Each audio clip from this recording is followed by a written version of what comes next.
What's up, everybody? It's been a while since we've been down here just chit chatting. I've been pretty busy cutting, honestly. Just got done cutting today.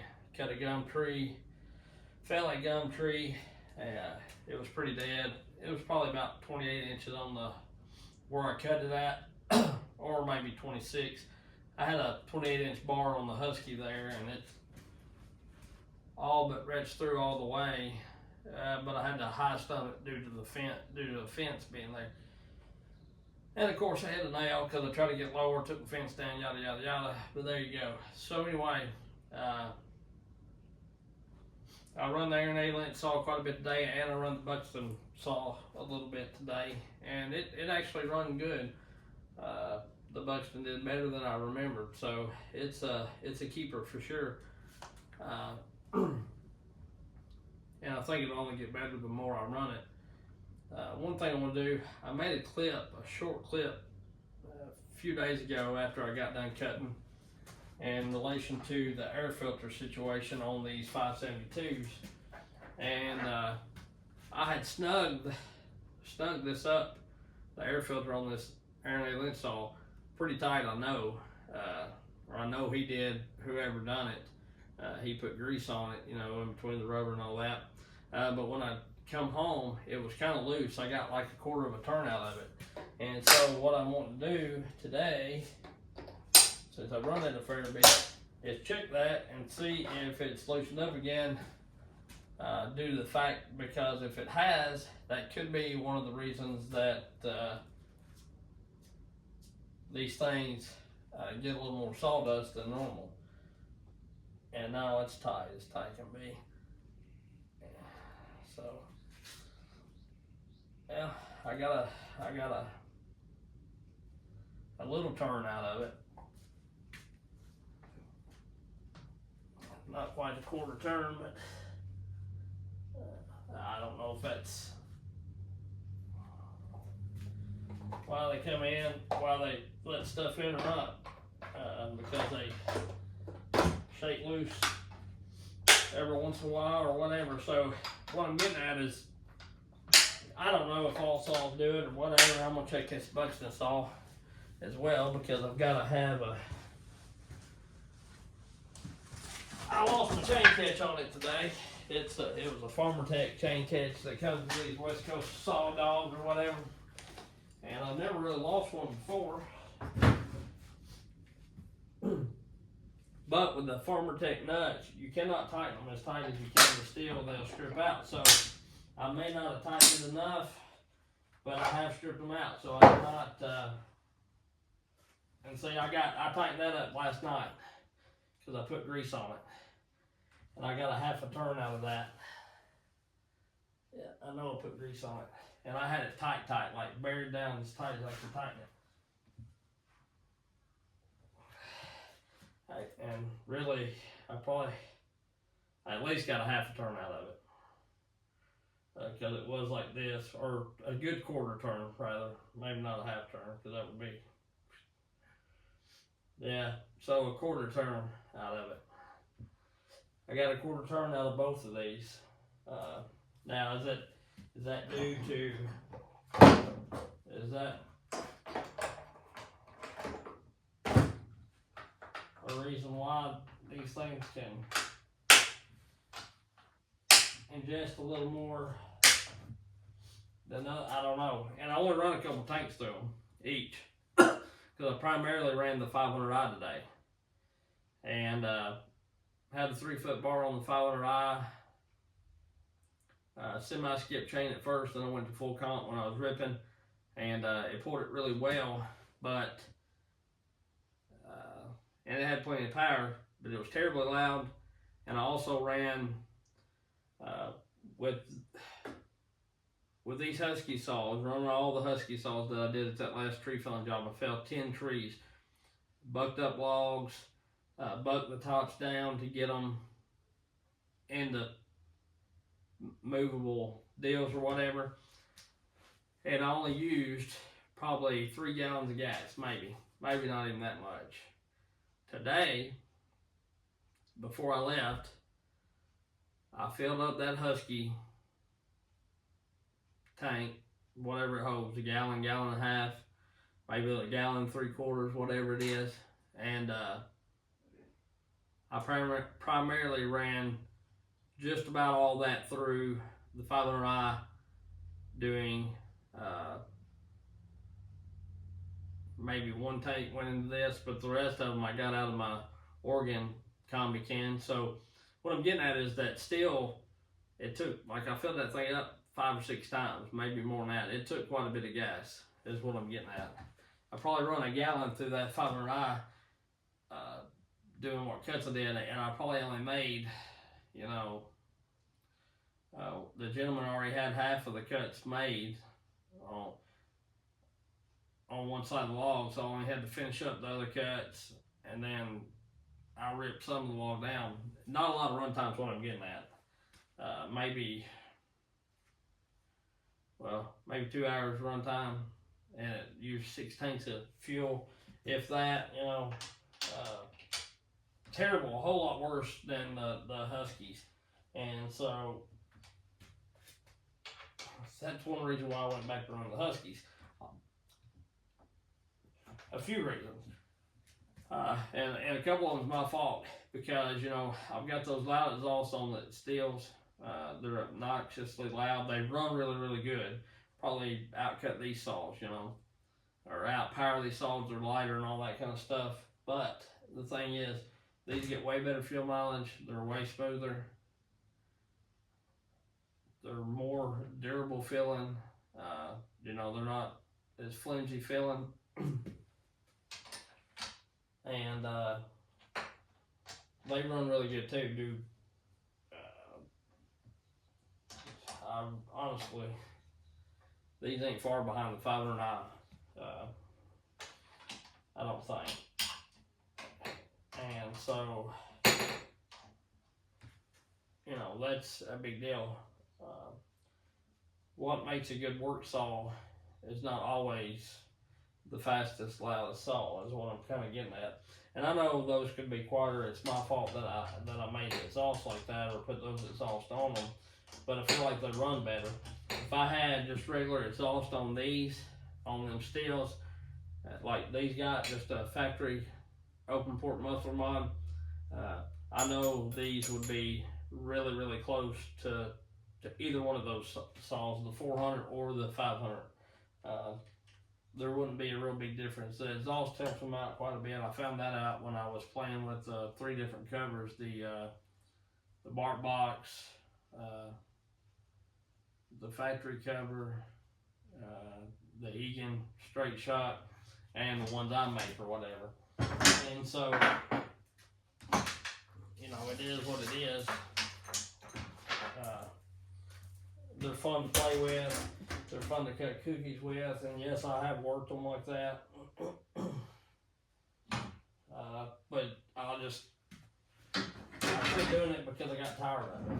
I got tired of all the racket, and they're so loud I couldn't hear the tree sometimes doing, you know, sometimes I like to hear if the tree's starting to crack, pop, or whatever, and you can't really hear that with those steels. So that's one deal. I didn't want to open that up, but it's all in what a person wants. You know, that 500i pulled that 3-foot bar, no problem. To me, probably just as good as a stock 661 would, or even a stock 592. But is this ready to go? This is gel thread locker. I had some of the other stuff.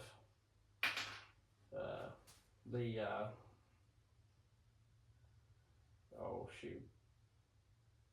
It wasn't the gel, it was it was kind of a jelly substance. It was in a different like container. It didn't squeeze up and pull. It wasn't. It was thicker than this in a sense. It was supposed to be some kind of gel or new kind of deal. You think that would come with a damn top, unless I lost it. Maybe this is the top. It is. Okay, so yeah,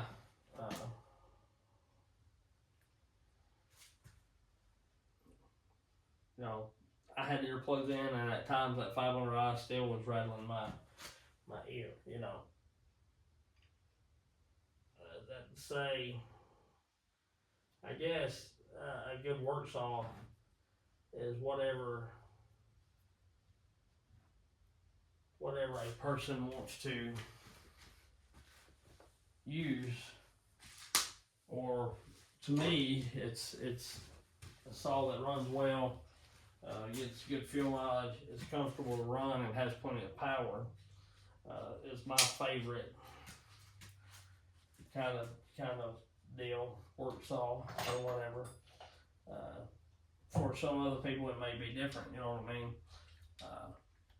I like the comfort of a Husky, and that's why I went back to run them. Pretty much, bottom line, they're not.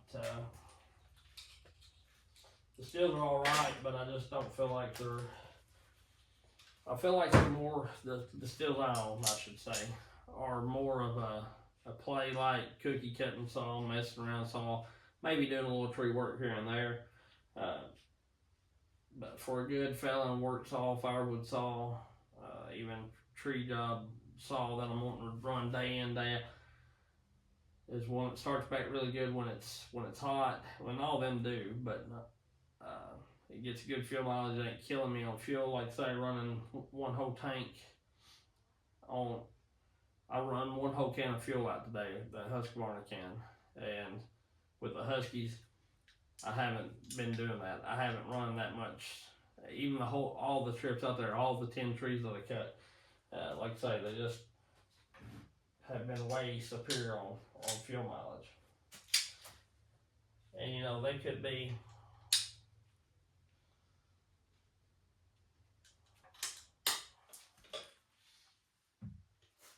you know, it just is what it is.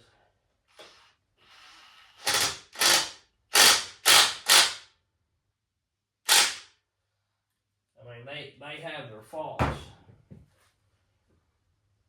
The Huskies do, don't get me wrong, but, and the Steels do too, and they both have really good, strong points, but I just like the Husky a whole lot better. I love the chain speed of a Husky.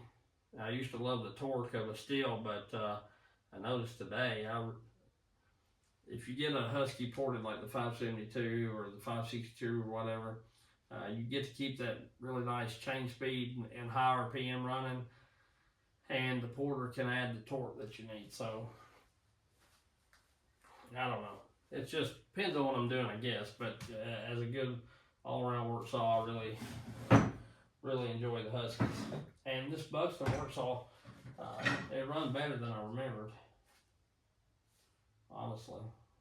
So we're going to get them out here after I get some more time on this Aranay lint saw and this Buxton work saw. We're going to get them out, and we'll do some test cutting and things, cookie cutting, playing around, you know, do a little time deal, you know, against the 500i and the 400C and against each other, whatever. And like I say, you know, if all these saws lose to the 500 or the 400 or whatever, it doesn't mean that the saw's bad. It just means if I was going to a race, I'd pick the faster saw. If I was going to do work, I'd probably pick one of the slower saws. But anyhow, I've been running a little bit of the steel chain. I like it, but if you're used to running the X-Cut, the steel chain, I feel like why it's slower out of the box than like the Husqvarna X-Cut and all that. The rakers out of the box are dang near at the softwood setting.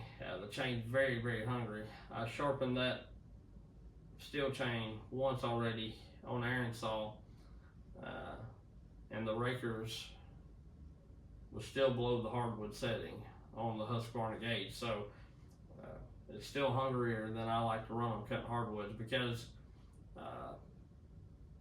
You know, like that red oak today I cut, it was dry, been laying there. It was half dead when it was cut. It's laid there for 2 years, so it is extremely dry. I had very sharp chain on there, and I was throwing damn near powder. The chips were about the size of, I don't even want to compare it to, you know. They were probably an 1/8 inch by 1/8 inch, you know, square chips, not no big long chips. So, not big chips, and some of them were even finer than that. But yeah, so anyhow, I'll have those videos come out here before long. I just wanted to hop in and tell everybody I appreciate you subscribing and liking and hitting all the bell and stuff, doing stuff like that. And you know, there's a million people out there talking about saws, a million people cutting, a million people giving their opinion on things, and as far as bar oil and gas oil mix and stuff like that. I'll just tell you, on the Honda HP2, I run it in that little top handle saw, like one tank. It was extremely gummy, and I either ran that or the VP Racing and this Aaron A. Lynch saw. When Aaron got it, it was extremely gummy there. Whatever the guy running that 500i that I traded back, he had extreme gumminess in there. And like I run the VP, and I'm wanting to say the HP2 through this saw, most normal saw. It's gummy up on the top of the exhaust deflector, and like all I've run through that saw of Aaron's now since I've got it back has either been the Maxima Formula K2 or whatever, and or the Bell Rays. Both of them are orange light mixes, and it's clean as a pin.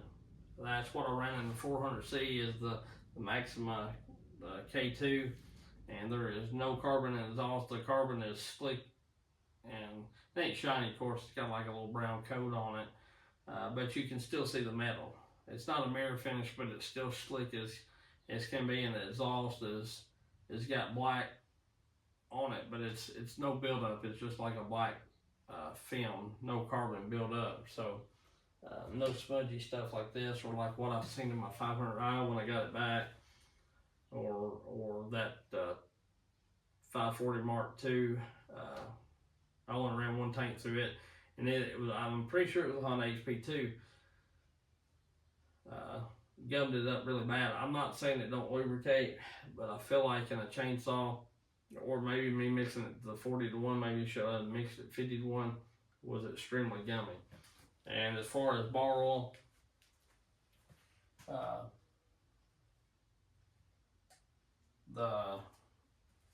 I ripped with this 500i, and the chain on it is clean, pretty clean, you know. So I like the Mystic bar oil. It's by far my favorite. Even with this chain, it's dull. I knocked the heck out of the ground, and it's still fairly clean, even though I done it. Which I'm losing a little bit of it because I mixed all that Cam 2 with it, and so I don't know if that's making it a little worse or not. I probably should just run the Mystic and ran the Cam 2 separate, but it'll be what it'll be. Anyway, we'll catch y'all later. Just wanted to hop in and let y'all kind of know what's going on, and just holler at you. We'll see you.